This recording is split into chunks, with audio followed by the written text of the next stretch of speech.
主后2025年10月14日，每日圣安宫读经，就知影谁是上主。圣经咱做伙来听读以西结书35章第10到15节。现代台语版圣经以西结书第35章。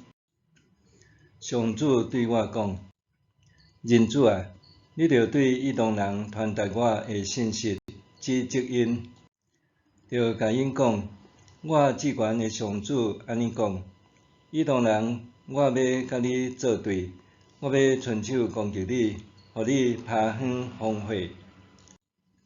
我要互你的城镇趴远，互你的土地变做荒埔，安尼你就知我是上主。你对古早就怨恨以色列，因为罪恶灌满、受刑罚的时，你甲因放互人屠杀。所以，我至悬的上主举家己的活命立誓，我要互你拄着流血的报应，血一定会追入你。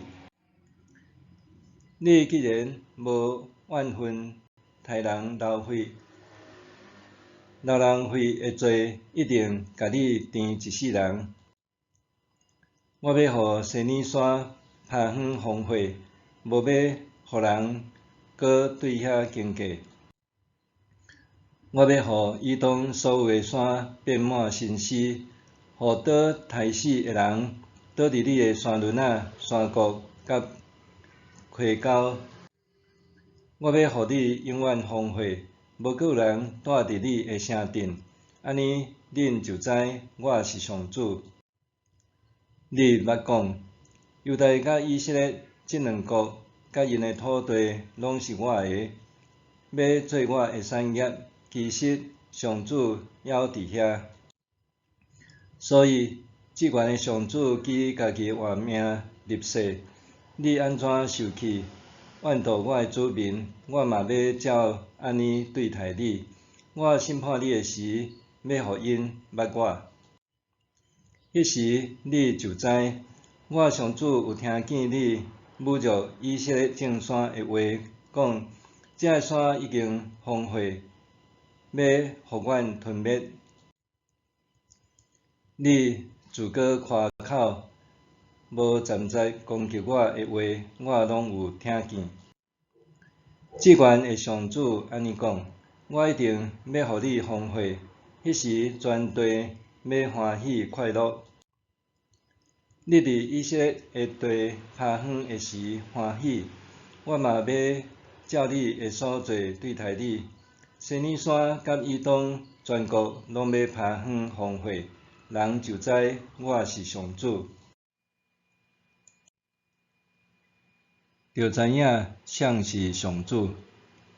以东不断进逼伤害以色列，因为安尼上帝差遣先知以西结，斥责以东，宣告对伊的审判。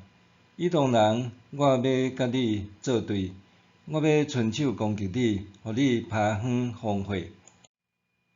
我要互你的城镇荒废，互你的土地变做荒埔，安尼你就知我是上主。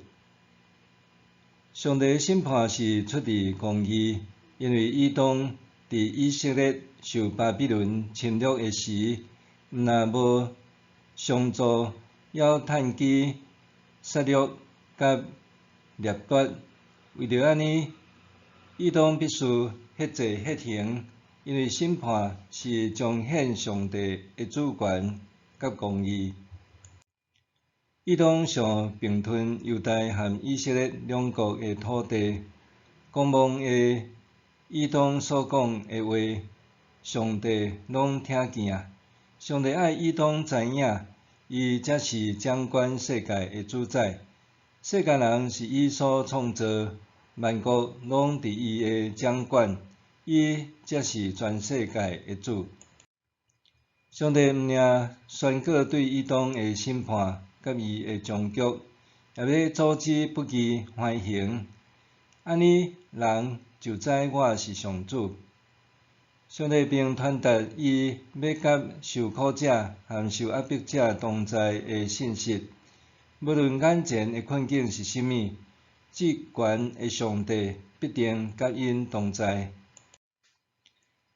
今仔日的经文提醒咱，毋通互这强权的行为模式，毋通用阮不义的政权延续，毋通伫别人落难的时自夸、踢笑，也是掠夺，毋通效法异端伤喙野言、从中得利的行为，因为上帝最终的确审判、彰显公义。伊要成做所有受压迫者的愿望。伫看起来若像无法度反转的现实中，咱常常忍袂住流目屎，但是上帝会纪念咱的目屎，伊会用行动甲强权的压迫者讲：恁着知我是上主，我要做王，我掌管一切。上帝审判的信息，毋是要鼓动受愤，是要互人知影，上帝要掌权，伊要为着受压迫、得受苦者伸冤。2024年5月，国民党、民众党的立法委员伫国会无视法律的程序、议事规则，业多数释出强行通过违宪扩权法案，引发公民抗议。